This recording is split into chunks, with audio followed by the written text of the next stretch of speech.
বিকেলে চট্টগ্রাম বিশ্ববিদ্যালয়ের পঞ্চম সমাবর্তনে যোগ দিয়ে সমাবর্তন বক্তা হিসেবে ভাষণ দেবেন প্রধান উপদেষ্টা ডক্টর মোহাম্মদ ইউনূস। ক্যাম্পাসের সর্বশেষ পরিস্থিতি জানাচ্ছেন সহকর্মী একে আজাদ।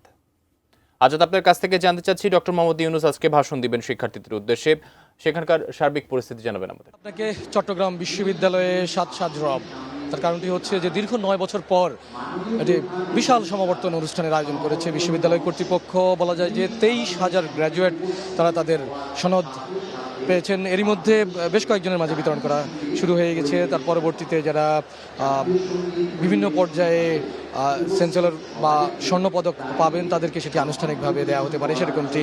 যেই অনুষ্ঠানের প্রধান অতিথি এবং সমাবর্তন বক্তা হিসেবে উপস্থিত থাকবেন অন্তর্বর্তী সরকারের প্রধান উপদেষ্টা অধ্যাপক ডক্টর মোহাম্মদ ইউনূস, এবং এই অনুষ্ঠানে আরও উপস্থিত থাকার কথা রয়েছে বিশ্ববিদ্যালয় মঞ্জুরি কমিশনের chairman doctor S M A ফায়েজ, এছাড়াও শিক্ষা উপদেষ্টা ডক্টর সিআর আবরার, চট্টগ্রাম বিশ্ববিদ্যালয়ের উপাচার্য অধ্যাপক ইয়াহিয়া আক্তার সহ আরও অনেকেই। এরই মধ্যে প্রায় 30,000 অংশগ্রহণকারীর জন্য বড় ধরনের একটি আয়োজন করা হয়েছে। সকাল থেকেই বলা যায় যে বিশ্ববিদ্যালয়ের মধ্যে এক ধরনের প্রাণের উচ্ছ্বাস, উল্লাস বা উৎসবের যে একটি আমেজ সেটি বইছে। যদি এখনো পর্যন্ত আনুষ্ঠানিকতা শুরু হয়নি, তার কারণটি বলা হচ্ছে যে প্রধান উপদেষ্টা ডক্টর ইউনূস আসার পরেই মূল আনুষ্ঠানিকতা যেটি রয়েছে আজকের এই সমাবর্তন অনুষ্ঠানে সেটি শুরু হবে।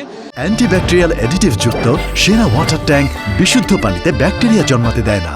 এরই মাঝে যারা গ্র্যাজুয়েট রয়েছেন বা দীর্ঘ 9 বছর আগে এখান থেকে তাদের স্নাতক পাশ করে ফেলেছেন, তারা তাদের দীর্ঘ দিনের একটি অবসান ঘটতে যাচ্ছে। এর মধ্যে অবশ্য তাদের অনেকেই স্বশক্ষেত্রে অবদান রেখে চলছেন। তবে আজকে দিনটাকে পুরনো যারা রয়েছেন তারা এটিকে দেখছেন নবীন প্রবীণের এক ধরনের মিলন মেলা, কিংবা বিশ্ববিদ্যালয়ে ফিরে এসে তাদের মধ্যে এক ধরনের পুনর্মিলনের মতো।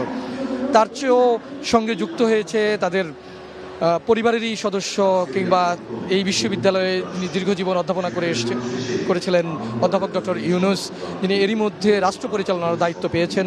তাই তার কাছ থেকে এই প্রজন্ম কিংবা যারা পাশ করে গেছেন 9 বছর আগে অথবা সমাবর্তন অনুষ্ঠানে অংশ নিয়েছেন বা নিচ্ছেন, তারা কী ধরনের দিক নির্দেশনা পান এবং বাংলাদেশের বিনির্মাণে কোন পথে হাঁটবেন সেই বিষয়টি জানার অপেক্ষায়।